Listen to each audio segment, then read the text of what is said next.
আমাদের আরো একটা পার্সেল এসে পৌঁছেছে ফাইনালি, আর সেই পার্সেলটা এসেছে all the way from Banaras, একদম বানারস থেকে এক্সক্লুসিভ কালেকশনস কিছু। আর এই টেবিলটা কিন্তু এখন দেখতে বেশ সুন্দর লাগছে, ক্যান্ডেলস গুলো উপর থেকে সরিয়ে দিয়েছি। আমরা বোয়াল মাছ এনেছিলাম, ওটা কবে খাওয়া হবে? পাক্কা কালকে। কখন? এই সমস্ত শাড়ি সিলেক্টেড হয়েছে কালকে লাইভে যাওয়ার জন্য। কলকাতার মধ্যে সেটার প্রতিবাদ এখনো চলছে, সমানে চলে যাচ্ছে। তারপরেও কোনোখানে আমার কি মনে হচ্ছে যে আদেও কি এই জিনিসটা ন্যায় হবে। পৌনে একটা বাজে নেই, পৌনে একটাই বাজে, কোনো বড় ব্যাপারই না। এগুলো তো আমাদের জন্য এখনকার রেগুলার টাইমিং। না না না,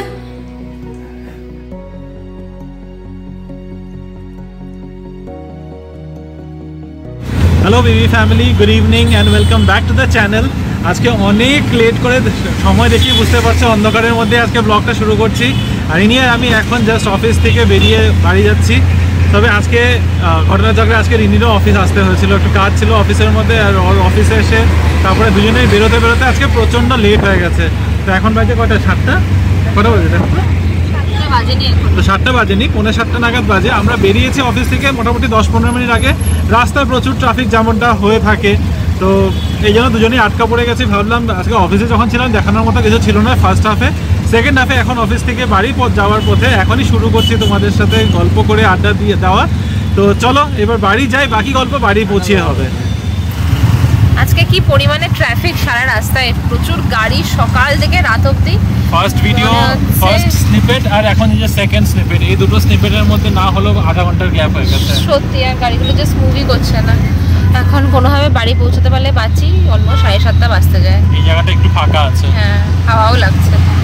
এই এতক্ষণে এসে বাড়ি পৌঁছালাম। আর এইচএসআর থেকে হার্ডলুর এইটুক ডিস্টেন্স কভার করতে, যেখানে ওই যে তোমাদের বলি আমি 25 মিনিট আধা ঘন্টা ম্যাক্সিমাম লাগে, আজকে এত বিভৎস ট্রাফিক, সেই ট্রাফিকে আমাদের আজকে 1 ঘন্টারও বেশি সময় লেগে গেছে। তবে এত টায়ারিং হয়ে গেছে ব্যাপারটা, মানে মেন্টালি এক্সস্ট করে দিয়েছে। আর ইনিয়ান আমি অটোর মধ্যে ঘুমিয়েই পড়েছিলাম একটু সময়ের জন্য। তবে যাই হোক, আসার পরে একটা ভালো খবর আছে। খবরটা হচ্ছে আমাদের আরো একটা পার্সেল এসে পৌঁছেছে ফাইনালি, আর সেই পার্সেলটা এসেছে all the way from Banaras, একদম বানারস থেকে এক্সক্লুসিভ কালেকশনস কিছু আমরা আনিয়েছি। তো সেটা তোমরা দেখতে পারবে যখন আরেকটা লাইভ হবে। তবে কালকের লাইভের মধ্যে থাকছে অন্য রকমেরই কিছু, সেটা রিনি তোমাদেরকে আপডেটস দেবে, কি দেখাবে না দেখাবে। এই নিয়ে আর বিজনেস নিয়ে বেশি গল্প করব না, কারণ গল্প করার এইসব বিজনেসের বাদেও তো আরো কত কিছুই আছে গল্প করার, তাই না? তবে যেটা বলছিলাম, সত্যি আজকে রাস্তাঘাটে যে কি ট্রাফিক, সকালবেলা যখন অফিস যাই তখনও বিভৎস ট্রাফিক। আমার যেখানে আমি 9টার সময় বের হই, আর আজকাল জানি না খুব সুন্দরভাবে অটো পেয়ে যাচ্ছিলাম, 9:15 থেকে 9টার মধ্যে সুন্দর আমি বেরিয়ে পড়তে পারতাম। আজকে অটো নেই নেই নেই করতে করতে 9:45 আমি অটো পেয়েছি। 9:45 অটো পেয়ে আমরা অফিসে গিয়েছি। আর সেই আজকে ওখান থেকে বেরোনোর সময়ও কি বিভৎস না ট্রাফিকটা, কি আছে আজকে ভগবান জানে। কেন এত ট্রাফিক প্লিজ একটু জানিও যদি কেউ জানতে পারো। নিউজে পরে একটু সার্চ করে দেখবো যে আজকে রাস্তাঘাটে এত ট্রাফিক হওয়ার কারণটা কি। এনিওয়ে এখন যাই একটু ফ্রেশ হই, ফ্রেশ করে মানে নিজেকে অ্যাকচুয়ালিতে ফ্রেশ হতেই হবে। তার সাথে সাথে আজকে এই যে বললাম একদম এত এক্সস্টিং একটা দিন গেছে সবকিছুর মধ্যে দিয়ে।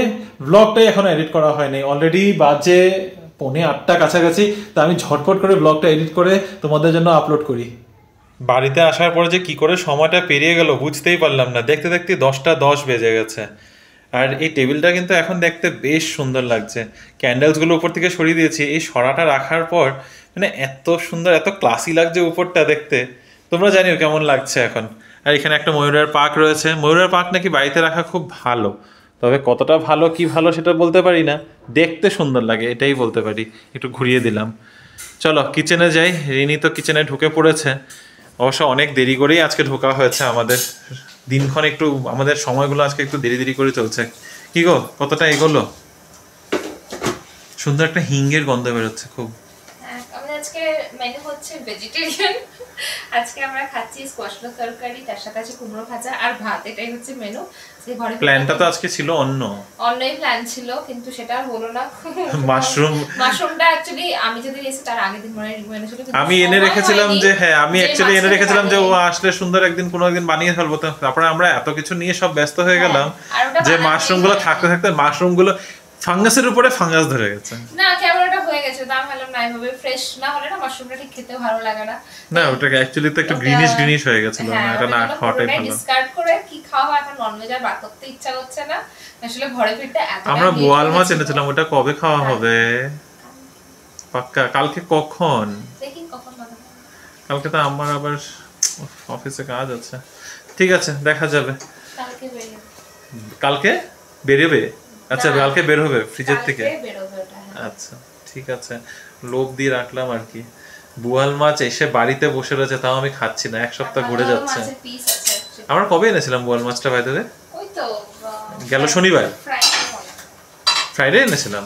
শনিবারে তো মেলাই ছিল। ও রাইট রাইট রাইট রাইট, হ্যাঁ ফ্রাইডেতে আমরা গেছিলাম না আনতে, চিকেন আনতে গিয়ে তখন বোয়াল মাছ এনেছিলাম। শুক্রবার, কালকে এক সপ্তাহ ঘুরে গেল, একদম উচিত না। অ্যাকচুয়ালি হ্যাঁ সবকিছুর মাঝখানে ওই রান্নাই আমাদের শেষ করতে করতে শেষ হয়ে গেছে, মাঝখানে আমার নিরামিষ পড়ে গেছে, এটা হয়ে গেছে। ঠিক আছে ওকে চলো, এখন কি শুধু ভাত হওয়া বাকি? আসলে বোয়াল মাছটা না দুপুরবেলা খেতে বেশি ভালো লাগে, কিন্তু দুপুরবেলা তো থাকবো না বাড়িতে, তো সেই জন্য আমার একটু আফসোস আছে যে ঠিক আছে রান্না করে রাখবে ম্যাডাম, রান্না করে রাখলে তারপর রাতেই যখন খাওয়া হবে অ্যাটলিস্ট খাওয়া তো হবে। সপ্তাহখানি ঘুরে গেল, এরকম একদম করা উচিত না। স্পেশালি বোয়াল মাছের সাথে তো একেবারে এই ট্রিটমেন্ট দেওয়া উচিত না। তবে চলো এখন যে দেখালামই 10টা 10 বাজে, রান্না বান্না হয়ে খাওয়া দাওয়া করে উঠতে উঠতে আমাদের আজকে 11টা 11:30 বেজেই যাবে। কালকে আবার থেকে একটা দিন, আবার সেই লম্বা টানা হেঁচড়া একটা চলতেই থাকবে। সপ্তাহটা যে কবে শেষ হবে, এই সপ্তাহটা মানে একটু টায়ারিং হয়ে গেছে আমাদের জন্য। এনিওয়ে কালকে তো আবার রিনির লাইভ আছে, সেটার জন্য রিনির প্রিপেয়ার হতে হবে। 10:30 বাজে অ্যান্ড ডিনার ইজ সার্ভড। এখানে রয়েছে, আবার দেখাই, এখানে রয়েছে হলো স্কোয়াশ আলুর তরকারি, আর এখানে রয়েছে মিষ্টি কুমড়ো ভাজা, আর ভাত, রুটি, দুজনের 2 পদ। কি আছে? Are you upset? Are you worried?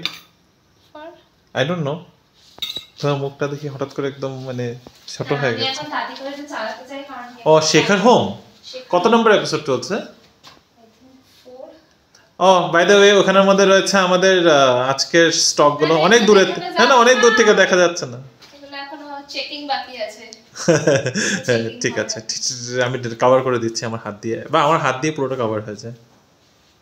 আজকে সারাদিনে তোমাদের সাথে তো আমার ফেস টু ফেস কথাই হয়নি, বাড়ি ফিরেও এইসবের মধ্যে এত বিজি হয়ে গেছিলাম।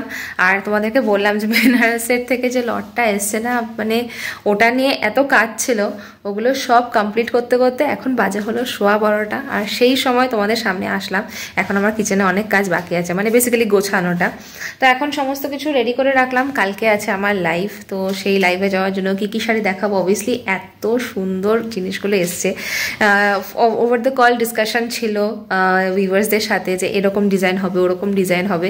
সেইভাবে জিনিসগুলো হাতে পেয়ে নিজের চোখে দেখে এত ভালো লাগছে, তোমাদেরকে জাস্ট এক্সপ্রেস করতে পারবো না। I can't wait to show you the collection, কিন্তু ডেফিনেটলি সবটাতে একসাথে দেখাতে পারবো না, কারণ আমার নিজস্ব অর্থজোড়ও কিছু ডিজাইনড আইটেমস থাকবে কালকের লাইভে। তো যখন সেগুলো তোমরা দেখবে আই হোপ তোমাদেরও ভালো লাগবে। তো দেখা যাক কেমন যায় নেক্সট ডেটাতে। I am excited, I hope you all are also excited for that. একটু তোমাদেরকে দেখাই যে কি কি কালেকশন আমি সিলেক্ট করেছি। এই সমস্ত শাড়ি সিলেক্টেড হয়েছে কালকে লাইভে যাওয়ার জন্য। তো এখানে মোস্ট ইম্পর্টেন্ট যেটা আমি বললাম, এই যে বেনারস থেকে আসা জর্জেট সিল্ক বেনারসি, তো ডিফারেন্ট প্যাটার্নের আমি কিছু পিসেস আনিয়েছি, তো সেইগুলো তোমাদেরকে দেখাবো। ডেফিনেটলি লাইভে এগুলোকে খুলে খুলে দেখানো হবে। তো এগুলো হচ্ছে georgette Banarasi, special edition of Antarya বুটিকের কিছু বাউল প্যাটার্নের খাদি, এগুলো বেসিক্যালি খেসের উপরে। তো এগুলো আমি খুলে কালকে দেখাবো। এছাড়া রয়েছে স্পেশালি হ্যান্ড স্টিচড কিছু আইটেমস, সব কালার্সগুলোই তোমরা খুলে দেখতে পেয়ে যাবে লাইভে। আর এখানে যেটা বেসিক বেঙ্গলি নিডস থাকে হোয়াইট অ্যান্ড রেড, তো তার মধ্যে কিছু আমি স্পেসিফিক কালেকশন আনার চেষ্টা করেছি। তো এটাই হচ্ছে কালকের অ্যাট্রাকশন। হোপফুলি সব কিছু ভালোভাবে যাবে, তোমরা লাইভটা তো দেখতেই পেয়ে যাবে। সো কালকের লাইভটা একেবারেই মিস করো না, মিস করলে অনেকটাই মিস করে যাবে তোমরা, কারণ সত্যি খুব সুন্দর সুন্দর পিসেস আছে। বাট এখন আমি এগেন কিচেনে চলে এসেছি, কারণ এই কাজটা ফেলে রেখে মাঝখানে আমি চলে গেছিলাম ওখানে এগুলো সব সেট আপ করতে, আর এটা না করলে অনেকটা লেটও হয়ে যাবে। কালকে আবার সকালে ওঠা আছে, অনেক আবার রুটিন শুরু, মানে কি যে বলবো তোমাদের, কি যে চলছে একটা। যাই, এখন তোমরা রিমোর সাথে একটু গল্প করো, আমি এদিকে কাজটা সামলে নিই। রিনি তো ওদিকে ঢুকে গেছে কিচেনে, আর আমাকে আদেশ করা হয়েছে তোমাদের সাথে গল্প করার জন্য। তবে গল্প কি নিয়ে করব, আর এই বিজনেস নিয়ে গল্প করতে চাই না। সেই এক কথা প্রায় দেড় সপ্তাহ ধরে আমরা একই গল্প করছি। তো সেটার থেকে একটু অন্যদিকে যাই বলতে কয়েকদিন ধরে একটা মাথার মধ্যে কথা ঘুরছে, জানি না কথাটা কতটা গুছিয়ে তোমাদের কাছে রাখতে পারবো, তাও বলার চেষ্টা করি। এই যে এত বড় একটা কেস হলো আর.জি. কর হসপিটালে কলকাতায়, এটা নিয়ে আমরা সবাই রাগ বিক্ষোভ নিয়ে এত মেতে উঠেছিলাম মাঝে, সবকিছু নিয়ে খুব আপসেট হয়ে পড়েছিলাম। হ্যাঁ, অবভিয়াসলি সবাই নিজের স্বাভাবিক জীবনে তো ফিরে যেতেই হবে, এটাই স্বাভাবিক। সবাই নিজের লাইফে ব্যস্ত হয়ে গেছে, কিন্তু হঠাৎ করে কেমন মনে হচ্ছে না যে সবকিছু মানে কি বলবো, কলকাতার মধ্যে সেটার প্রতিবাদ এখনো চলছে, সমানে চলে যাচ্ছে। তারপরেও কোনোখানে আমার কি মনে হচ্ছে যে আদেও কি এই জিনিসটা ন্যায় হবে, কেন এই কথাটা মনে হচ্ছে জানি না, এক্স্যাক্টলি হয়তো বুঝে উঠতে পারবো না কেন এই কথা আমার মাথায় এসেছে। তাই দুদিন আগে একটা মিনি ব্লগ দিয়েছিলাম, যে এখানে ব্যাঙ্গালোরে যখন ফ্রিডম পার্ক হয়েছিল। অ্যাকচুয়ালি মিনি ব্লগের জন্য আমি ভিডিও করিও নি, সেটা ব্লগের কিছু ক্লিপস থেকে গেছিল, তাই ওখান থেকেই কেটে সেটা ভাবলাম যে না, হয়তো একটা নিজেকেই রিমাইন্ডার দিলাম, নাকি তোমাদের সবাইকে একটা রিমাইন্ডার দেওয়ার জন্য যে এরকম একটা কেস হয়েছে, এটার জন্য এখনো প্রতিবাদটা আমাদের চালিয়ে যাওয়া উচিত, সেই ভেবেই দিলাম। আমি সত্যি ঠিক মানে নিজেও বুঝে উঠতে পারি নাই, তোমাদেরকেও হয়তো বলেও বোঝাতে পারবো না, কিন্তু কোনো একটা জায়গায় কি মনে হচ্ছে যে আদেও কি ন্যায় সত্যি হবে এই কেসে। কারণ এখনো যা দেখছি কোনো কিছুরই হেলদোল তো বুঝে উঠতে পারছি না। সিবিআই নিজে তদন্ত চালিয়ে যাচ্ছে, সেই তদন্তের ইয়েতে হ্যাঁ একটা যদি প্রগ্রেস কিছু হয়েছে, সেটা হচ্ছে সেই আর.জি. কর হসপিটালের যে এক্স প্রিন্সিপাল সন্দীপ ঘোষ, তাকে অ্যারেস্ট করা হয়েছে, ডক্টর সন্দীপ ঘোষ, তাকে অ্যারেস্ট করা হয়েছে। তো তার বাদে তাকে যে অ্যারেস্ট করা হয়েছে সেটা তো অ্যাকচুয়ালি ওর ইনভলভমেন্ট আছে সেই কেসে, মানে সেই কারণে করা হয়নি। ওকে অ্যারেস্ট করা হয়েছে একদমই আনরিলেটেড কিছু, কি বলবো, মানে নট আনরিলেটেড এক্স্যাক্টলি, তাও ওই কেসের সাথে ইনডাইরেক্ট লিঙ্কের জন্য, যে ও কিছু স্ক্যাম কিছু স্ক্যান্ডাল এসবের মধ্যে জড়িত ছিল, সেই কারণে ওকে অ্যারেস্ট করা হয়েছে। এবার ওর হাত কতটা আছে এই পুরো ঘটনাটার মধ্যে, সেটাও তো এখনো ক্লিয়ার হয়নি আমাদের কারোর কাছেই নেই। আর আজকে 4th of September যখন আমি তোমাদের সাথে কথা বলছি, 5th of September এই পুরো কেসটা সুপ্রিম কোর্টে ওঠার কথা, যার জন্য পুরো কলকাতা মানে পুরো ওয়েস্ট বেঙ্গল জুড়ে জায়গায় অনেক ধরনের মিছিল ডাকা হয়েছিল, অনেক ধরনের আজকেও অনেক জমায়েত ডাকা হয়েছে। একটা নোটিফিকেশন দেখছিলাম, শিলিগুড়িতে আজকে হিউম্যান চেইন ফর্ম করা হবে হাসমি চক, যেটাকে ভেনাস মোড় বলা হয়। ভেনাস মোড় থেকে হনুমান মন্দির, কোন হনুমান মন্দির আমিও জানি না, রিনিকেও জিজ্ঞাসা করলাম কোন হনুমান মন্দির, রিনিও বলতে পারলো না। তবে ওখানে হিউম্যান চেইন ফর্ম করা হবে, আর হিউম্যান চেইন ফর্ম করে ওই সাইলেন্ট প্রোটেস্ট। তবে সবকিছুই যেন একটা কি বলবো, একটা স্ট্যাগনেন্ট পজিশনে এসে পড়লো হঠাৎ করে। আজকে সুপ্রিম কোর্টে যে কেসটা ওঠার ছিল কাল, সেটা হঠাৎ করে ক্যান্সেল হয়ে গেল।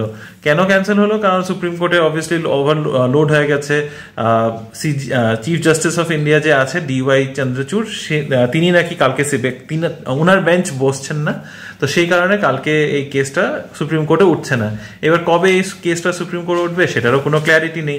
একবার যখন ডেট পিছিয়ে গেছে, এটা দুদিন বাদে উঠতে পারে, মানে বেসিক্যালি যেটা লাস্ট ওয়ার্কিং ডে আছে তখনও উঠতে পারে। নেক্সট উইকও রোস্টার যেটা বেরোবে তখনও আসতে পারে যে হ্যাঁ এটা নেক্সট উইকে হয়তো শুনানি হবে, বা এটা নেক্সট আগামী মাস, আরো 2 মাস 3 মাসও পিছিয়ে যেতে পারে। তো এইসব মিলিয়ে কেমন যেন একটা মনে হচ্ছে যে সবকিছু মানে মানুষের নিজেদের জীবনের মধ্যে ইনভলভ হয়ে যাচ্ছে, কিন্তু এই জিনিসটা একেবারেই সাইডলাইন হয়ে যাচ্ছে কোনোখানে। তো maybe consider this like a reminder যে আমাদের কিন্তু এখনো সাইলেন্ট প্রোটেস্ট হলেও সেই প্রতিবাদটা কিন্তু চালিয়ে যাওয়াটা খুব উচিত। কারণ এত বড় একটা ঘটনা, শুধু এটা বলবো না যে ওখানে ধর্ষণ করেছে, মার্ডার করেছে, হত্যা হয়েছে, এইসব নিয়ে কথাটা বলছি না। কারণ ওখানে একটা মেয়ের প্রাণ হারিয়েছে, সেটা নিয়ে মানে আমার মেইন রাগের জায়গায় ওইটাই যে এত নৃশংসভাবে একটা মেয়ের প্রাণ নেওয়া হয়েছে, সেটা আমরা কি এত তাড়াতাড়ি ভুলে যাব? ওই যে বললাম না, আমি সত্যি কথাটাকে গুছিয়ে বলতে পারছি না, মাথার মধ্যে এত রকমের এটা নিয়ে থটস চলছে, কোন কথাটাকে আগে রাখবো কোন কথাটাকে পিছনে রাখবো ঠিক বুঝে উঠতে পারছি না। বাস এটাই বলছি যে maybe we have to keep reminding ourselves after every few days যে হ্যাঁ এরকম একটা ঘটনা হয়েছে, এই ঘটনার ন্যায় মানে জাস্টিসের জন্য যে আমরা ডিমান্ড করেছি জায়গায় জায়গায় গিয়ে, সেই 14ই আগস্ট রাতে মধ্যরাতে গিয়ে রাস্তায় নেমে কি যেন বলা হয়েছিল, রাত দখল করা হলো। তারপরে এখানে ব্যাঙ্গালোরে আমরা ফ্রিডম পার্কে গিয়ে প্রোটেস্ট করলাম, দেশ জুড়ে জায়গায় জায়গায় প্রোটেস্ট চলছে, এখনো চলছে। এটা বলছি না যে একেবারেই ঠান্ডা হয়ে গেছে, একেবারেই সবাই চুপ হয়ে গেছে, সবাই ভুলে গেছে, কিন্তু হ্যাঁ পুজো আসছে, সবাই নিজের নিজের লাইফে ব্যস্তও হয়ে যাচ্ছে। সব কিছুর মধ্যে ভুলে গেলে চলবে না, এটাই বলতে চাই। যাই হোক, এটাই বলার ছিল, আর এমন কিছু বিশেষ কিছু বলার নেই। এটাই হয়তো, এটাকেই যদি বিশেষ মনে করো তো এটাই বিশেষ কথা ছিল। শেষ তোমার কিচেনের কাজ? All done. এখন আমি বসে বসে শেখার হোমস দেখব, শেষ করব আজকে। এটা শেষ করবে? কতটা এপিসোড আছে? শেখার হোমস না, শার্লক হোমস। এটার নাম হচ্ছে শেখার হোম। আচ্ছা শেখার হোম, আচ্ছা শেখার হোম, শার্লক হোমস, আর এটার নাম শেখার হোম। শেখার হোম, তো শেখার হোমে তো পুরোটা শেষ করবে? দেখি এরপর এপিসোডটা দেখব। খুব তুমি বসে থাকো, আমি কিন্তু বসে থাকছি না এতক্ষণ। এম এর এন্ট্রি হয়েছে, দেখতে হবে। কার এন্ট্রি হয়েছে? এমটা কি মরিয়াটি? তুমি তো জানোই না, তোমাকে আমি এরপরে আমি দেখব। ভুল করে বুটটা নো বুট, অনলি জিও সিনেমা। তুমি সত্যি পুরোটা শেষ করবে? কটা এপিসোড আছে? একটা এপিসোড দেখি। আচ্ছা ঠিক আছে, প্লিজ আমাকে প্লিজ বলে লাভ নেই, আমার কালকে যেতে হবে, আমার তাড়াতাড়ি উঠতে হবে। তুমি তোমার আরাম তো বাড়িতেই থাকো তো, সেটা ঠিক আছে। না বলবো না। চলো তবে এখন কটা বাজে? 12:30? 1টা? পৌনে 1টা? 1টা বাজেনি, পৌনে 1টাই বাজে, কোনো বড় ব্যাপারই না। এগুলো তো আমাদের জন্য এখনকার রেগুলার টাইমিং।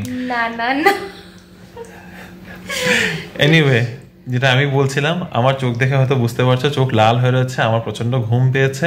দুপুরে আজকে ঘুমাইনি, ভাবা যায় এখন দুপুরবেলা না, ওই যে মাঝখানের মধ্যে যে অফিসের কাজ ঘর থেকে করতাম, এই ওয়ার্ক ফ্রম হোমের সময় দুপুরবেলা ঘুমানোর অভ্যাস করে করে না ভীষণ বাজে অভ্যাস হয়েছে। দুপুরবেলাটা এত ঘুম পায়, স্পেশালি ওই 3টার থেকে 4টা, 4:30টার পিরিয়ডটা এত প্রচন্ড পরিমাণে ঘুম পায়। যখন কোনো মিটিং এর কল আসে, আমি তখন সোজাসুজি বলে দিই যে can we do it at 4:30, can we postpone it to 5। আমার তখন এত চোখ জুড়ে আসে, আমি তখন মিটিং করতে গেলে কি এরকম কিছু না, আমি সত্যি বলে দিই। এনিওয়ে, যেটা বলছিলাম আমি, কথাটা হচ্ছে যে আমার প্রচন্ড ঘুম পাচ্ছে, চোখ হয়ে গেছে একেবারে লাল। আমি এখন বসে শেখার হোমের একটা পুরো এপিসোড আমি শেষ করতে পারবো না। আমি যাচ্ছি ঘুমাতে, রিনি বসে বসে দেখবে। একটা এপিসোড দেখবো, যতটা এপিসোড দেখো। এনিওয়ে, তো আজকের কতবার যে এনিওয়ে বলে ফেললাম এই করে করে, আবার এনিওয়ে বলতে গেছিলাম। যাই হোক, আবার একই কথা আবার বাংলাতে বলছি। আজকের এই ভিডিওটাকে এখানে শেষ করছি। আজকের এই ভিডিওটাকে এখানে শেষ করছি। ভালো থেকো, সুস্থ থেকো। আজকে খুব ছোট একটা ভিডিও ছিল, কিন্তু আমাদের কাছে একটা বেলার ভিডিও ছিল, আমাদের কাছে অনেক বড় একটা কাজ হয়েছে। তো পরের একটা নতুন, আর আমি রিপিট করতে পারবো না, তোমাকে আমি অফ ক্যামেরাতে বলবো সেটা। আচ্ছা, কি না আমি ভুলে গেলাম আজকে কি বড় কাজ হয়েছে। যাই হোক, নতুন ইন্টারেস্টিং আবার আমি কেন বারবার এত যাই হোক এনিওয়ে বলে যাচ্ছি। আমার এটা মানে না, চেঞ্জ করতে হবে মেন্টাল। হ্যাঁ ঠিক আছে, মানে mental note. I am not mental note. পরে একটা নতুন ইন্টারেস্টিং ব্লগে আবার তোমাদের সাথে দেখা হবে। আমি দেখি শেখার হোম, আর তোমরা দেখো আমাদের ব্লগ।